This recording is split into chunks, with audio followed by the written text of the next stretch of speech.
Turning now to the heat wave. Summer is full of outdoor activities, but these dangerous temperatures are here to stay right now. Hannah Fullman talked to paramedics for tips on how to stay safe while you're outside.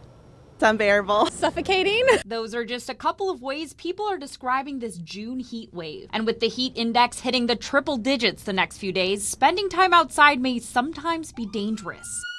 Keeping the Indianapolis EMS crews extra busy. One of the most common heat-related illnesses to be aware of is heat exhaustion. So generally, if people are feeling under the weather, they feel sick to their stomach, they're throwing up, they feel that they're going to pass out, that's that warning sign that maybe they're having a heat exhaustion situation. But if things progress, this could lead to heat stroke, which requires immediate medical attention. Heat exhaustion usually is that warning sign for us, and then heat stroke is the emergency. To avoid getting to this point, there are a few things to remember. Avoiding strenuous outdoor activities, not staying outside for long periods of time, wearing light and loose-fitted clothing, and always staying hydrated. Drinking fluids throughout the day, avoiding strongly caffeinated beverages, making sure your foods have water in it. So like some fruits and vegetables, like green leafy vegetables have water in them. That contributes to making sure that you're staying well hydrated throughout the day. Since there is a lot going on this weekend, including a home stretch for the Indianapolis Indians, the Georgia Street Block Party for the Olympic swim trials, and outdoor concert fun at the Ruoff, this makes planning ahead even more important. And Indianapolis EMS crews are more than ready to keep you safe. The entire city is trying to act to make sure that people have options to stay cool. So it's a community-wide effort, really, to try to keep people cool. All right, again, that was Hannah Fullman reporting there. And despite this extreme heat, construction crews still hard at work on the new TSC Central Operations Complex. Construction's part of a multi-phase consolidation and renovation project for TSC's main operations. Phase 3 underway right now in the new Elston Administration Center on Elston Road. The building consolidates various departments into one central location. Superintendent Scott Handback says the work will make more space for staff and administrators. So this new part will house our new school board room. It'll have large meeting space for gatherings, for teachers, for trainings, for staff. There'll be a central lobby that we're going to accentuate our history and the rich history that TSC experiences dating back all the way to the 60s. And then it'll house some administrative offices as well. The current administration center was built when TSC was first created in 1962.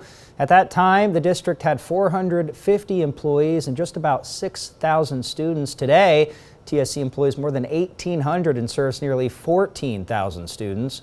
Construction will be finished by the summer of next year. It's 6:06. According to Lebanon Mayor Matt Gentry, all future construction plans in the controversial LEAP district are being put on pause. News 18's Vinny Martirano explains the reasons for the delay.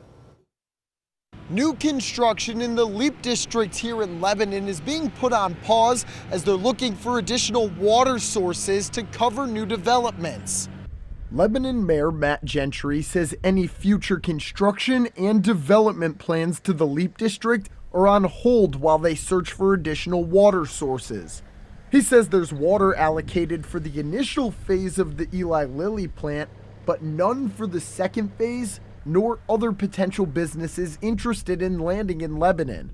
He says they're looking across the state for more water to supply these future developments. There's options south, there's options east, there's options kind of northeast, and of course the big option, which honestly for this application is not the solution to go north to the Tippecanoe County area. That's only going to be needed if we have a super heavy water user such as a microchip facility. Gentry told me there are microchip facilities interested in coming to the LEAP district.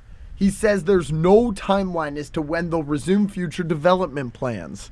Reporting in Lebanon, Vinny Martirano, News 18.